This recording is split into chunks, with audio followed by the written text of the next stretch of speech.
नमस्कार दोस्तों, मैं सिम ठाकुर।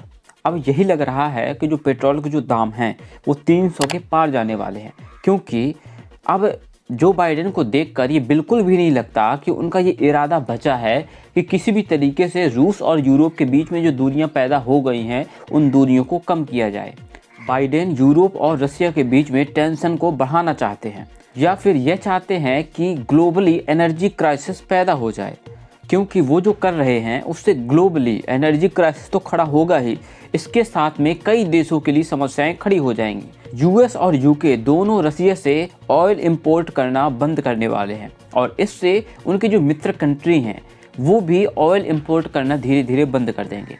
रसिया अभी तक सेकंड लार्जेस्ट कंट्री रहा है ऑयल एक्सपोर्ट करने के मामले में। दुनिया भर में ऑयल एक्सपोर्ट करने और नेचुरल गैस एक्सपोर्ट करने में रसिया का स्थान ग्लोबली दूसरा रहा है।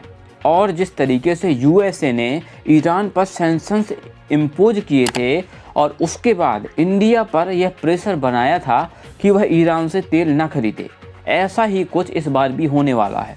करंट सिनेरियो की अगर हम बात करें तो रसिया पर अगर ऑयल पर सैंक्शंस लगाए जाते हैं, इंपोर्ट करने पर बैन लगाया जाता है, तो ऑयल की ग्लोबली ऐसी शॉर्टेज आने वाली है जो कि दुनिया ने अभी तक शायद नहीं देखी होगी। और ये बात बोली है ओपेक के चीफ ने। अब आपको पता होगा कि ओपेक ऐसी कंट्रीज का ग्रुप है जो कि ऑयल एक्सपोर्ट करते हैं और इसमें 13 मेंबर हैं। रूस को मिलाकर इसे ओपेक प्लस भी कहा जाता है और इसका काम ग्लोबली ऑयल के प्राइसेस को कंट्रोल करना होता है।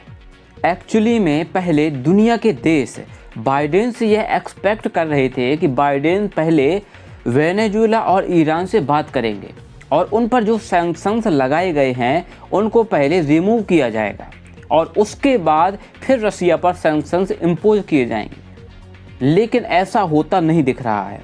अगर वेनेजुएला और ईरान से सैंक्शंस हटाए जाते तो हो सकता था कि जितने प्राइसेस अभी हाई जाने वाले हैं ऑयल के, शायद उतने नहीं जाते। बाइडेन ने इन कंट्री में से बैन तो हटाया ही नहीं, साथ ही रसिया पर भी सैंक्शंस इम्पोज कर दिए और ऑयल एक्सपोर्ट में बैन लगा दिया। अब दुनिया की 3 बड़ी कंट्री जो कि ऑयल एक्सपोर्ट करती थी, उनमें रूस, वेनेजुएला और ईरान तीनों पर सैंक्शंस लगे हैं और ये कंट्री ऑयल एक्सपोर्ट अब नहीं कर पाएंगी। रसिया के डिप्टी प्राइम मिनिस्टर यह कह चुके हैं अगर रूस और यूरोप दोनों अगर रसिया के ऑयल को अगर रिजेक्ट करते हैं तो इससे ग्लोबली एनर्जी क्राइसिस बढ़ सकता है और इसका इम्पैक्ट बहुत बड़ा होने वाला है जिसको पूरी दुनिया महसूस करेगी और ऑयल के प्राइसेस $300 प्रति बैरल भी जा सकते हैं।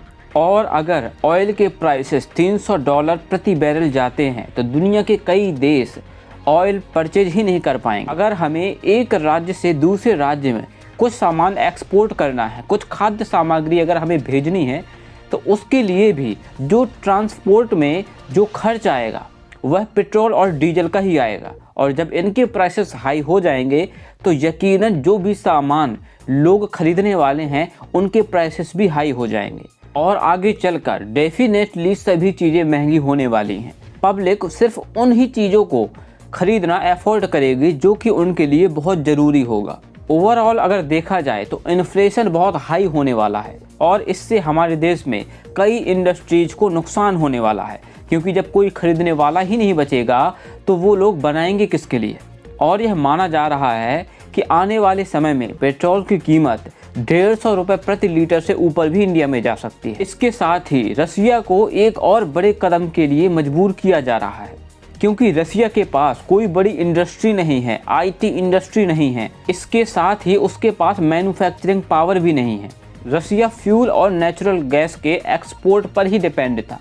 अगर उससे ये बाजार छीन लिया जाता है तो इसके साथ ही पुतिन को बहुत बड़े कदम उठाने होंगे इनसे निपटने के लिए, क्योंकि ऐसे में रूस के लोगों के लिए भी फूड क्राइसिस उत्पन्न हो सकता है। आप क्या समझते हैं इन सब के बारे में कमेंट बॉक्स में ज़रूर लिख सकते हैं। मिलते हैं एक नए वीडियो में। जय हिंद, जय भारत।